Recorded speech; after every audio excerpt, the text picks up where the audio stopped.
શ્રી કૃષ્ણ મિત્રો, સ્વાગત છે આપનું ઘરેલું કિચનમાં, જેમાં આપણે આજે બનાવી રહ્યા છીએ પંચરત્ન દાળ. તો પંચરત્ન દાળ માટે આ રીતની આપણે તુવર દાળ લઈશું, અડદની દાળ, મગની દાળ, મસૂરી દાળ ને ચણાની દાળ. આ રીતે ભેગી કરી લેવાની. આ રીતે સરસ રીતે મિક્સ કરી લેવાની. પછી આપણે એને એક બાઉલમાં પાણીથી ધોઈ નાખવાની. આ રીતે સરસ મજાની ધોવાઈ ગઈ છે દાળ. હવે આપણે એક કુકરમાં વઘાર કરશું. પહેલાં આપણે વઘારનો બધી સામાન જો કાપેલા કાંદા લીધા છે, લીલા અને સૂકા, કાપેલ ટમેટાં, લીલા ધાણા, આદુ મરચું લસણની પેસ્ટ. વઘાર માટે આપણે લીમડો, મરચાં, તમાલપત્ર, લવિંગ અને બાદિયા. હવે આપણે આ રીતે કુકર લેવાનું છે. એમાં આપણે તેલ નાખીએ. તેલ થોડુંક ઝાઝું રાખવાનું.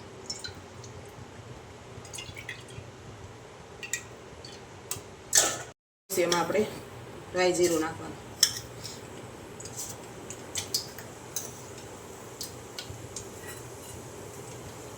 તમાલપત્ર, સૂકેલ મરચાં, લવિંગ, બાદિયા ને લીમડો.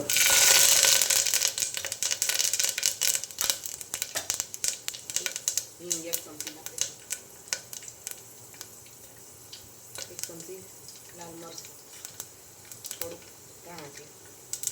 પછી આપણે એમાં આપેલ કાંદા નાખીશું.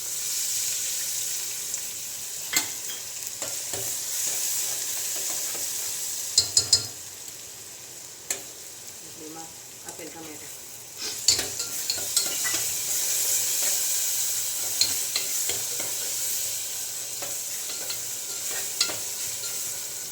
આદુ લસણ મરચુંની પેસ્ટ.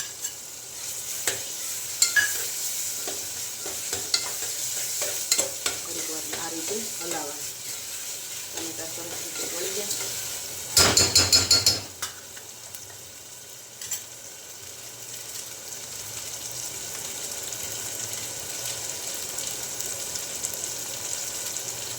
આપણે એમાં થોડો મેગી મસાલો નાખીશું.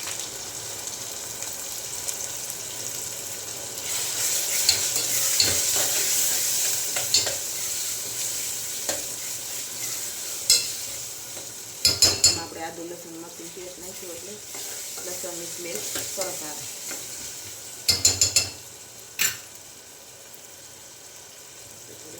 હળદર નાખીશું. ધાણા જીરું.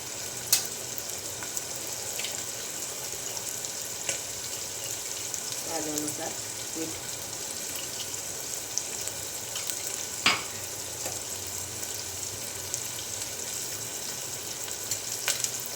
લીલા ધાણા.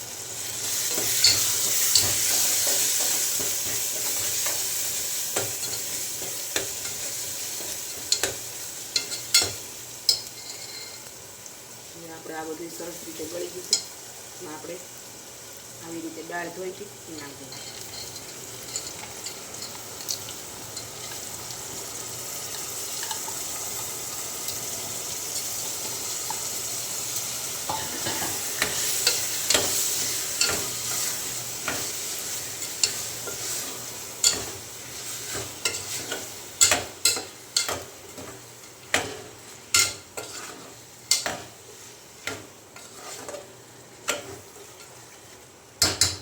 આ રીતે સરસ રીતે ભેળવી પાણી નાખી.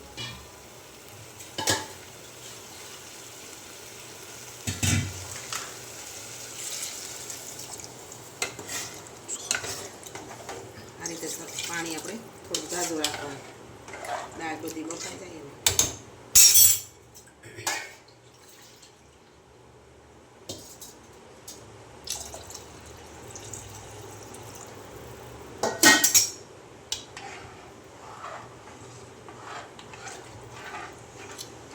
તીખું વધારે ખાતા હોય તો લાલ મરચું ઉપરથી થોડું વધારે નાખી શકાય.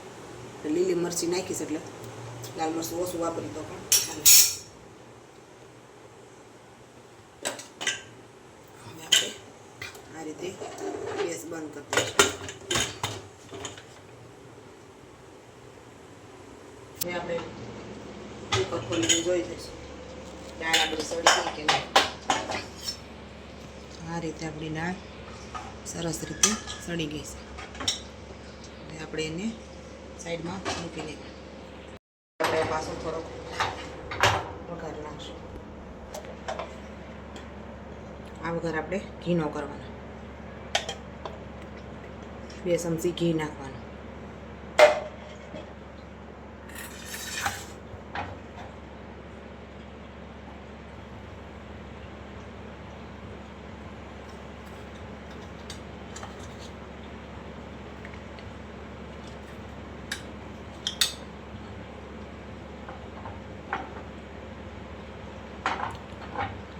ઘી આ રીતે ગરમ થઈ જાય એટલે એમાં થોડુંક પાછું રાઈ જીરું નાખવાનું.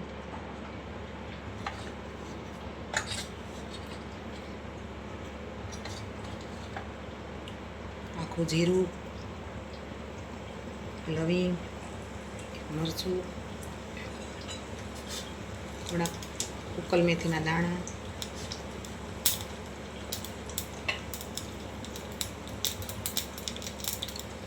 થોડીક હિંગ,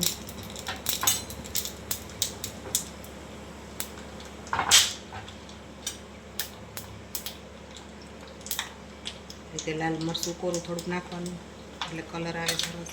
થોડો ગરમ મસાલો. આ રીતે આપણે ઉપરથી વઘાર કરી દઈએ.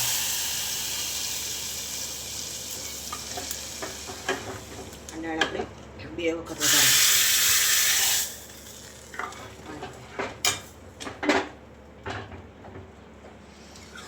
પહેલાં વઘાર કર્યો તો પાછો આપણે ઘીનો કરવાનો. હવે ઉપરથી આપણે આ લીલા ધાણા સમારેલા નાખી દઈએ.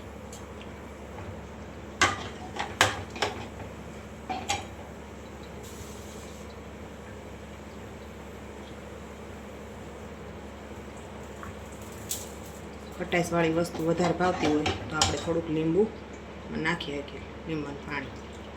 ટમેટાનું પહેલાં આપણે ટમેટા નાખેલા છે. ટમેટાથી જો હાલે તો એ રીતે લીંબુ નાખવું તો એ રીતે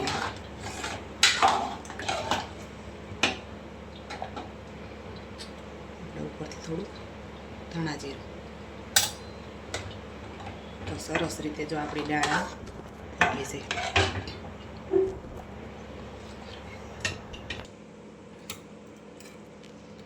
તો તૈયાર છે આપણી આ પંચરત્નની દાળ.